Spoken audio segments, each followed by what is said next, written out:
Tonight, we descend. The substitute. They said Miss Delaney was just a substitute. Just a sub. Mrs. Brinks is out for medical leave. Ms. Delaney will be filling in for the remainder of the semester. The announcement barely registered. Room 3B was already loud with groans and whispered complaints. But when Miss Delaney stepped into the classroom, the air seemed to hush on its own. She was tall, almost impossibly so, with pale skin that looked like it had never seen the sun.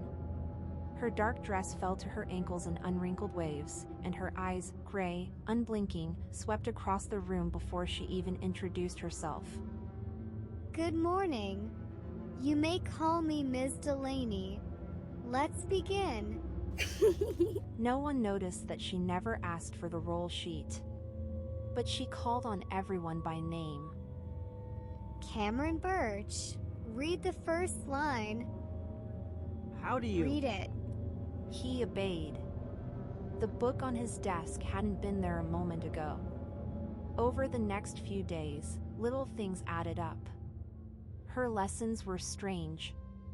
Instead of classic literature, she assigned obscure texts no one had heard of. Fragments of forgotten plays. Poems that seemed to rhyme only when read aloud in her presence. One assignment asked them to write a letter to someone they'd lost. Not necessarily to death. Just someone who had left. Some kids shrugged it off. Others cried quietly while writing. Ms. Delaney read them aloud. Even the ones students swore they never turned in. By Wednesday, people were whispering. About her. About the things she said that she shouldn't know. Things you only whispered to yourself in the dark. Emma Garland had a panic attack in class. When she returned from the nurse's office, she wouldn't talk about what happened. When I looked into her eyes, I saw my sister's room. Exactly how it looked the night she died.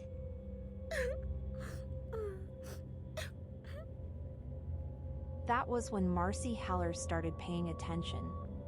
She wasn't one to believe rumors. She ran the school's blog, loved busting conspiracy theories, and considered herself the only real journalist in a building full of bored teenagers. She started watching, documenting. Thursday morning, she snapped a photo during class. Later, the photo showed an empty classroom. Desk. Board. Books. But no Ms. Delaney. She tried again. Video this time. 15 minutes of class, captured on her phone. When she played it back, there was nothing but silence.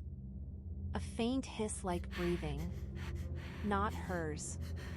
Then the screen flickered, glitched, and went black. Her phone wouldn't turn on for hours. That night, Marcy dreamed of room 3B. But it wasn't the same. The desks were facing the walls. The windows were bricked over. There were voices. Soft. Pleading. Coming from beneath the floor. She woke up to find a line of text scribbled on her bedroom wall in black ink. You're learning. That's good. She tried to ask her friends what they thought, but they only shrugged. She's weird. But aren't all subs weird? Only Cameron seemed shaken. He'd started drawing spirals on his arms with pen. Deep, endless ones. She knows what I dream about, and I don't tell anyone what my dreams are about. It's just in your head. But her voice wavered. Friday morning, room 3B smelled different. Like burnt paper and old perfume. Marcy sat in the back and pretended to take notes while watching Ms. Delaney's reflection in the window. Except, it didn't move. Ms. Delaney turned, walked, gestured. But the reflection stood still, its head slightly tilted, watching Marcy. During lunch, Marcy snuck into the admin office. She lied about needing help with yearbook, then found the personnel binder. No Delaney. No paperwork. No substitute listing. What's Ms. Delaney's first name? Who is Miss Delaney? That night, Marcy recorded a voice memo. If you find this, I'm not crazy. There's something wrong with her. She's not on camera. She's not in any records. People forget her the second they're not looking. She knows things, personal things. And I think she's doing something to us. Her laptop crashed mid-recording. When it rebooted, the file was gone. Only a new folder remained on her desktop, Lessons. Inside was a single image. Room 3B, desks rearranged in a spiral. Her face, center frame, staring blankly at the lens. She didn't remember taking it. Monday. Emma was gone. So was Cameron. The office clerk said. They transfer. But Marcy checked the attendance system herself. No record. No files. No last names. No lockers. Room 3B had 2 fewer desks. She took a photo of the room. When she checked it, 1 desk in the back was circled in red. Her own. That afternoon, Marcy stayed after school. She waited until the halls were silent. Then she returned to room 3B. The lights flickered. The door creaked shut behind her on its own. Ms. Delaney was already there, seated at her desk, folding an old, yellowed page. You're early. Her voice didn't echo. What are you? Ms. Delaney smiled, eyes glinting. I'm the lesson you needed. Where are the others? Emma? Cameron? They moved on. They graduated. Graduated from what? Ms. Delaney didn't answer. She held up the paper. It was a list. Names. Crossed out. Marcy's was next. You don't exist. Her voice trembled. Then neither do you. The lights snapped off. Marcy gasped and backed away, heart hammering. The classroom was cloaked in pitch black. She fumbled for the door, locked. She ran between the desks, bumping into metal and wood, trying to find another way out. A soft click echoed behind her. The sound of heels. Slow. Deliberate. Marcy ducked beneath the teacher's desk, hands over her mouth.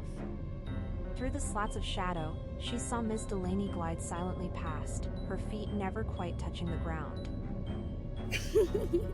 You don't have to hide. Miss Delaney called gently, voice echoing strangely. The lesson isn't over. Marcy crawled toward the supply closet, slipped inside, and pulled the door almost shut. Dust choked the air. Her phone screen flickered but wouldn't turn on. A whisper drifted past the door. You were always the most curious. That's why you're last. A shadow passed in front of the door. Then silence. Marcy waited, seconds, then minutes. She burst out, sprinted through the side hallway, toward the emergency exit. The red light above the door was blinking. She pushed through, breathless, into daylight. The school was empty. The sun hung too low. The sky was a shade too pale. Marcy turned to run across the lawn, but froze. Ms. Delaney was already there, standing on the grass, smiling. Tuesday morning, room 3B had a new substitute. A real one this time. Middle-aged man. Sweaty. Nervous. He asked for the roll sheet. Mispronounced half the names. No one mentioned Ms. Delaney. No one remembered Marcy. Except one girl. Jenna McLean found a folded paper in her locker with no return address. It had Marcy's handwriting. If you start forgetting things, check the windows. If her reflection doesn't move, run. Underneath was a sketch of room 3B. The desks were spiraling inward. And in the center, a tall figure in black. Later that week, a counselor pulled Jenna aside. You've seemed distracted lately. You mentioned a classmate named Marcy Heller. Yeah. She's the one who... Wait, don't you remember her? I checked. There's no record of a Marcy Heller ever attending this school. Jenna hesitated. Her thoughts scattered. The name was already fading. In the hall mirror, she thought she saw herself blink, but her reflection didn't. For a split second, there were two girls standing behind the glass. One looked like Marcy. The other looked exactly like her. Then they were gone. And it was just Jenna again. Some desks are still empty. No one knows how many there were to start with. No one's asking anymore. Only one name remains missing from the roll. And in Jenna's dreams, she sometimes hears herself whisper, You don't exist. but when she wakes up, she can't remember who said it first.